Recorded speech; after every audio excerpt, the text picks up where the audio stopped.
Thank you so much, Tolulokpe. Beautiful conversation you have there with your guest. Welcome to our Lagos studio. My name is Daniel Praise Ose Debame. Today we are going to be diving into preserving Igbo heritage through music. We have Chinaza Adaigbo's cultural mission. Now, language and music are powerful tools in preserving and promoting culture, and Chinaza Adaigbo is at the forefront of this movement. As a musician and a cultural activist from the East, she used her music to propagate the Igbo culture and language and traditions. Through her latest collaboration, she is leveraging Igbo dialects in music to teach the younger generation how to read and identify body language in Igbo, ensuring that the language remains vibrant for future generations. Now, she's joining us virtually all the way from Abia State. But before we bring Chinaza Adaigbo, let's go have a feel of one of her latest track.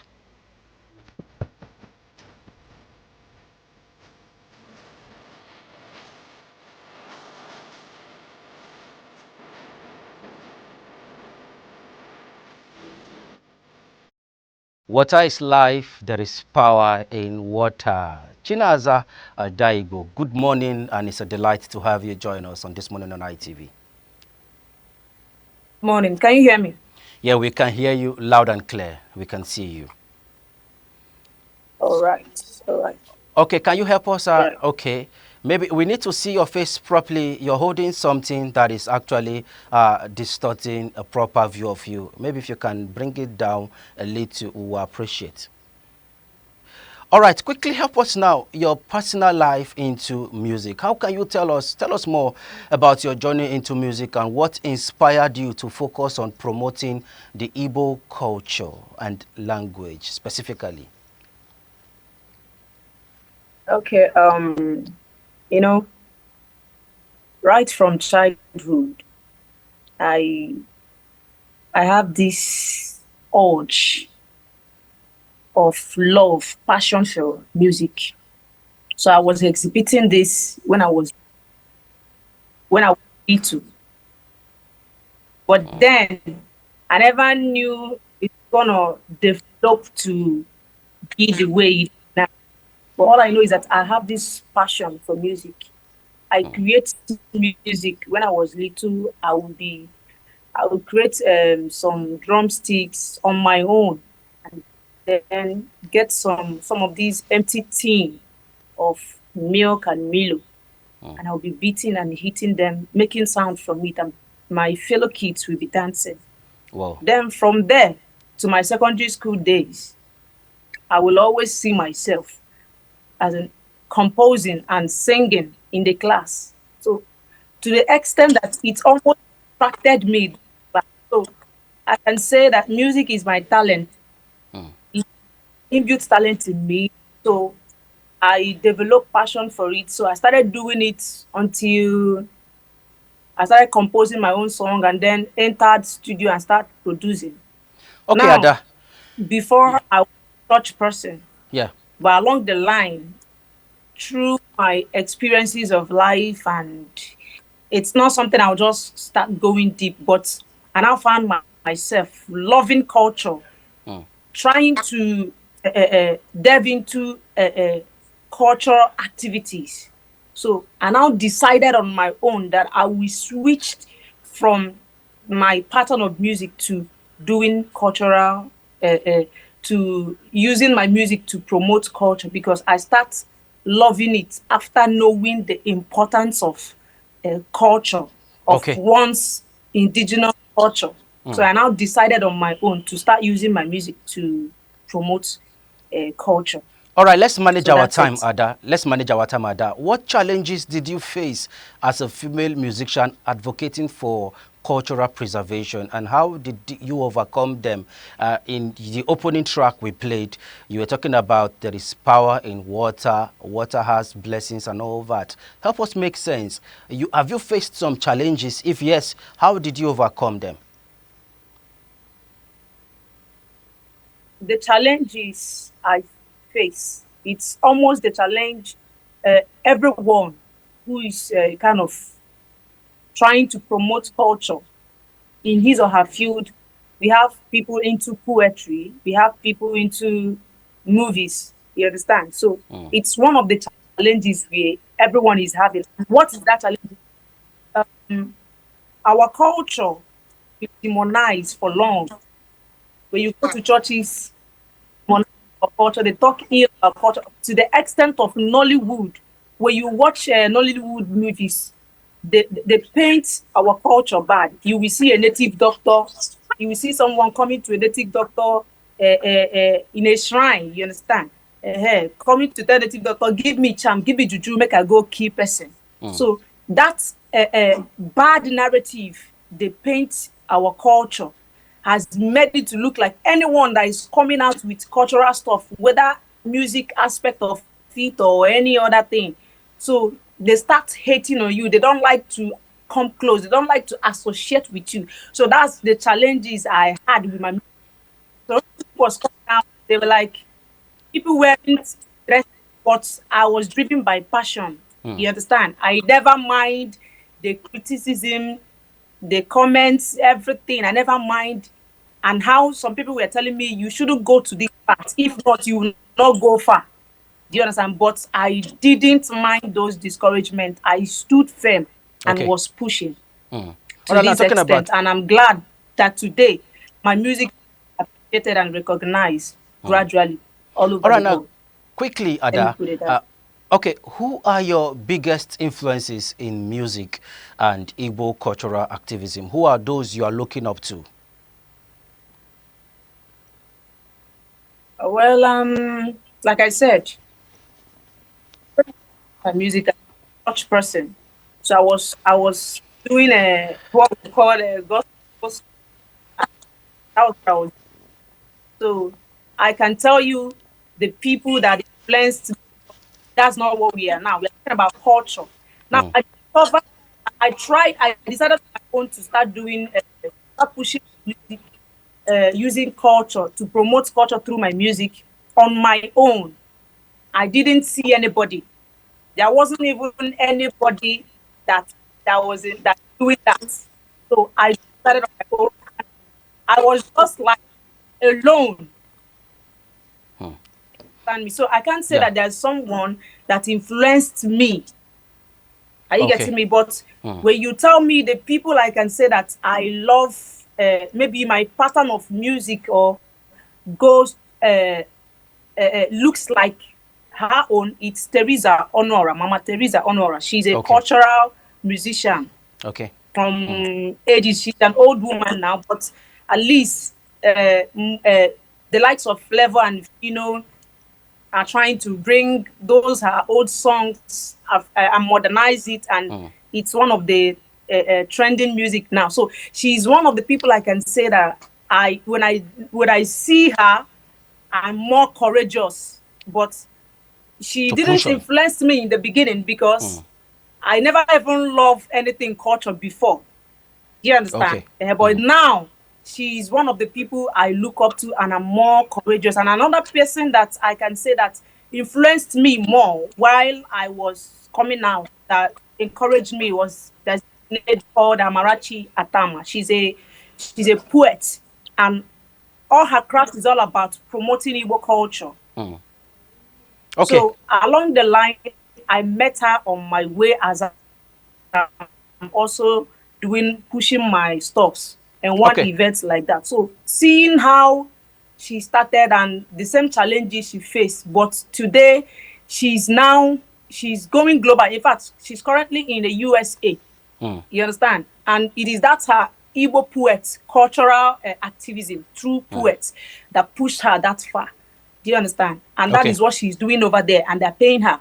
So I can say she's one of the a kind of influence I can point at. But Okay. apart from that, I Mm. I, I made the decision on my own. Yeah. All right. How have people responded to your music, especially the Igbo youths, the younger generation from the Igbo clan? How are they responding to your kind of music? Are they accepting it? Are they embracing it? It was like, yes, at first, it wasn't there wasn't much people listening, but now people are now appreciating.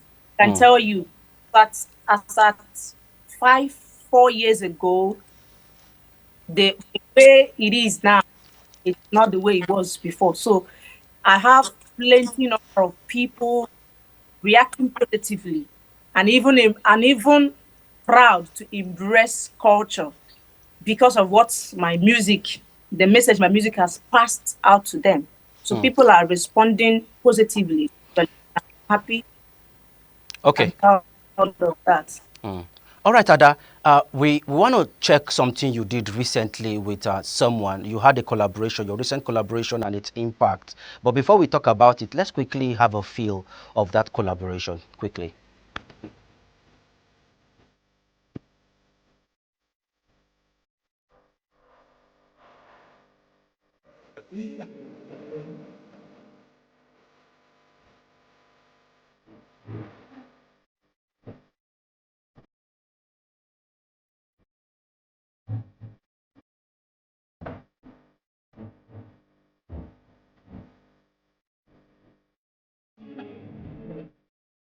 I think even someone that is not from the Igbo clan can easily relate with what you have done. Your recent collaboration, Ada, and how has it project the Igbo dialect, especially in teaching children how to read body parts in Igbo language? Can you tell us more about this initiative?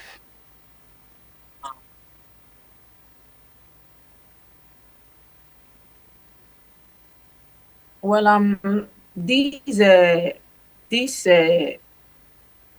collaboration with Mmụta Dị Ụtọ.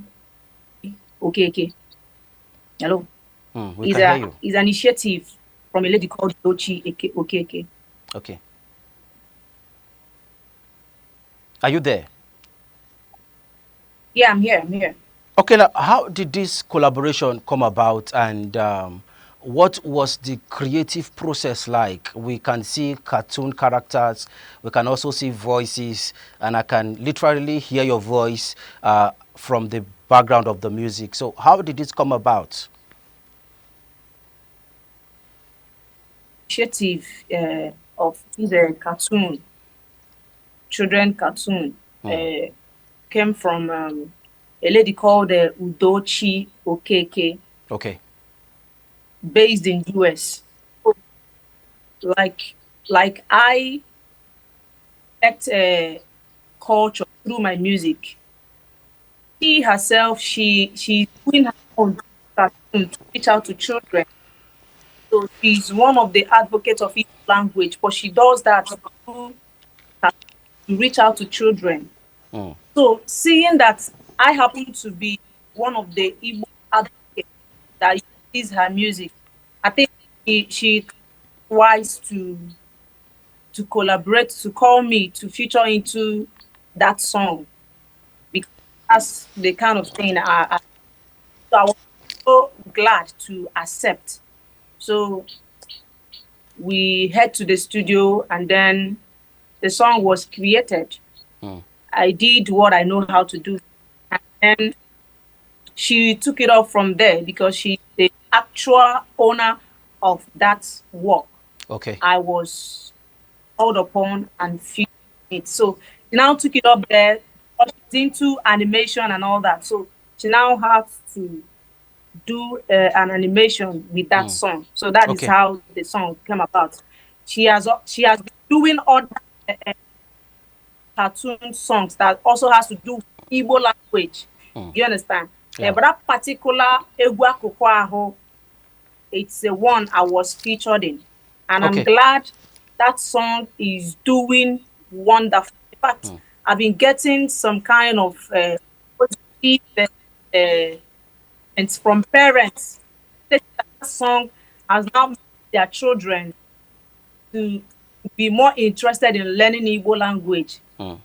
because of that music in it and the cartoon and the dancing. So that entertainment in it. So they are able to catch and then learn from that. The Okay.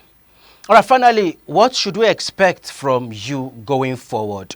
And before you give us that, Are parents really seeing this? Are they accepting or embracing this collaboration you did? If yes, what are the expectations from you going forward? Of course, like you, some parents have been coming to my DM through my page, and they are like mending. Like very wonderful. So many of them, they are giving a very positive comment. Some of them come up with the videos of their children back to the song, and they are like, "We want, please, we want more of it. We want more of cartoon and music, educative songs, Hmm. so that our children will learn with it." So they have been commending and requesting for more. So whenever they do, I will always refer them to the YouTube channel where they will see more of this. Okay. That that lady Ugochi Okeke Udochi is really wonderful. Now you can get those songs through YouTube channel. So that's the name of the channel. Where you go there, you see different kinds of children cartoon songs Okay. in Igbo language, and it's very educative. Understand? And I believe she have more to do. Okay. So We that's we just will the definitely we will definitely we would definitely want to have her probably so that we can hear from her directly. We want to appreciate you, Adaibu, for finding time to be on the program this morning. Thank you very much. You're welcome. Thank you. All right, we've been speaking with Chinasa Adaibu, who is a musician and a cultural activist. Let's give you our parting shot from our Lagos studio before we link up with the Benin Network Center. Respect is not demanded. It is earned through integrity, kindness, and the way you treat others. This is our parting shot from our Lagos Network studio. Up next is the AM News Update. My name is Daniel Praise Osedebame.